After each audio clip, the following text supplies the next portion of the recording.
ओम श्री गणेशाय नमः। जय श्रीमन नारायण, जय आदिशक्ति माता, जय भोलेनाथ, जय माता पार्वती। दोस्तों, भगवान विष्णु ने किए थे ये 10 भयंकर छल। आज हम आपको भगवान विष्णु द्वारा किए गए उन 8 छलों के बारे में बताने जा रहे हैं, जिनका जिक्र आज भी ग्रंथ में है। धर्म ग्रंथों और शास्त्रों में इस बात का उल्लेख मिलता है कि भगवान विष्णु ने अनेक बार सृष्टि की रचना के लिए भिन्न भिन्न अवतार लिए हैं। भगवान विष्णु को न सिर्फ उनकी लीलाओं के लिए बल्कि उनके छलों के लिए भी जाना जाता है। इसके बारे में आइए जानते हैं उन छलों की कहानी के बारे में। नंबर 1, नारद जी को बनाया बंदर। भगवान विष्णु ने एक बार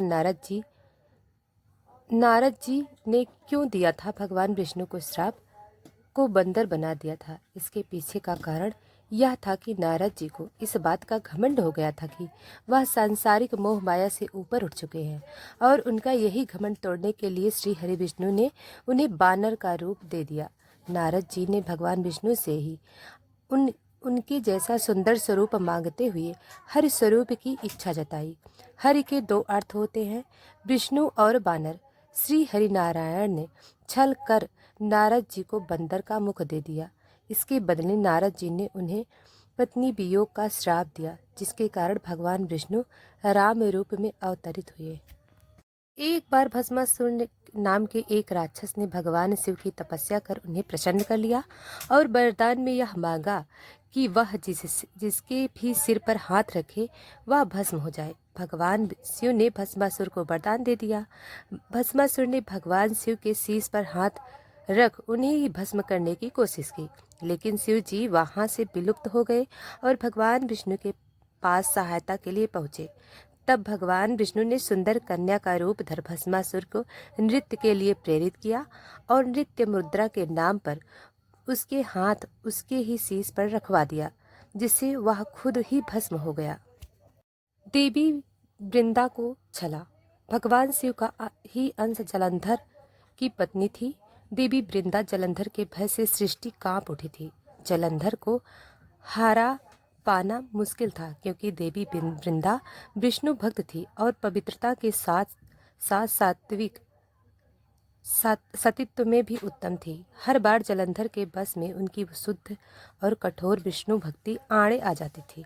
जब भगवान विष्णु के पास सभी देवता सहायता के लिए पहुंचे तो उन्होंने जलंधर का भेष धर देवी वृंदा के साथ पत्नी धर्म की पूजा में हिस्सा लिया। पूजा भंग हो गई, क्योंकि पति के स्थान पर जलंधर के बजाय भगवान विष्णु थे और जलंधर की सारी शक्तियां क्षीण हो गई, जिसके बाद उसका अंत महादेव ने किया। असुरों की रक्षा से अमृत की रक्षा। समुद्र मंथन के दौरान जब अमृत कलश बाहर आया तब असुरों ने देवताओं से कलश छीन लिया था। तब भगवान विष्णु ने मोहिनी रूप धर असुरों से अमृत कलश की रक्षा की और देवताओं को अमृत पान कराया था। शुक्राचार्य को सबक सिखाया। जब वामन अवतार में भगवान विष्णु राजा बलि से 3 पग भूमि मांगने गए थे, तब शुक्राचार्य ने भगवान विष्णु को पहचान लिया था और उनकी मनसा भी भाप ली थी, जिसके बाद उन्होंने राजा बलि को दान देने से रोकने के लिए चाल चली और कमंडल में जा बैठे। राजा बलि जब जल अर्पित कर दान देने लगे तो कमंडल से जल बाहर नहीं आ पाया। भगवान विष्णु समझ गए कि कमंडल में शुक्राचार्य कैसे दैत्य गुरु शुक्राचार्य बने ग्रह बैठे हुए हैं और वह जल को बाहर नहीं आने दे रहे हैं। तब श्री हरि विष्णु ने एक तिनके से उनकी एक आंख फोड़ दी थी, जिसके बाद वह कमंडल से बाहर आ गए थे। राजा बलि से छीना राजपाट। राजा बलि एक असुर थे, लेकिन उसकी यह विशेषता थी कि वह दानी, सत्यवादी और धर्मपरायण थे। असुर होने के बाद भी वह विष्णु भक्त थे।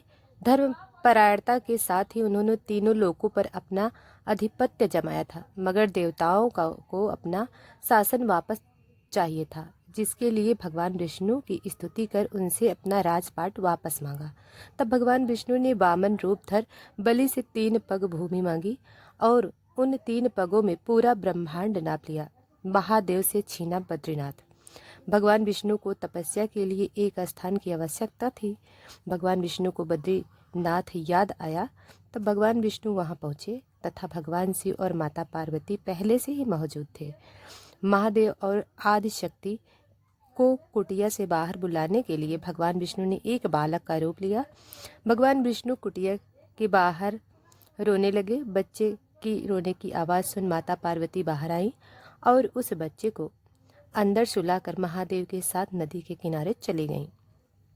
जब लौटी तो विष्णु जी तपस्या कर रहे थे, जिसके बाद भगवान शिव और माता पार्वती ने बद्रीनाथ छोड़ केदार धाम में निवास किया। मधुकैटम्ब का किया संहार। मधु और कैटम्ब नाम के दो दैत्य थे जिन्होंने ब्रह्मदेव को मरने का षड्यंत्र रचा था। ब्रह्मदेव अपनी रक्षा के लिए भगवान विष्णु के पास पहुंचे। ब्रह्मदेव ने उन्हें सारा वृतांत बताया और दोनों राक्षसों के वध की बात कही।